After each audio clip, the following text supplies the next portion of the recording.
એટલે ગાયને સંતો મારે એવું ન બને, ઘોડાને મારે એવું ન બને, હાથીને મારે એવું ન બને. સંતો કોઈ દી જીવ હિંસા ન કરે. અને એ ગાય કોને કીધી કે જે આપણી 5 કર્મ ઇન્દ્રિય અને 5 જ્ઞાન ઇન્દ્રિય છે, એક એમાં જે કામનાની એક વાસનાઓ છે, એ વાસના જેની મરાણી હોય એ નિર્વાણ પામ્યા.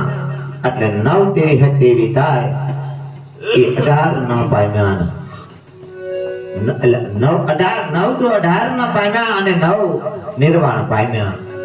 એમ મહાપુરુષના સંદેશ જતા ગુરુ મહિમા જે રેણી પાળે, વચન પૂર્ણ રીતે પાલન કરે, એ જ નિર્વાણ પદને પામીએ. કે પંચશીલનું પાલન કરે, રેણી પાળે, એ જ પૂરા પહોંચી શકે, નકર ના પહોંચી શકે બાપ. એમ કરતા કરતા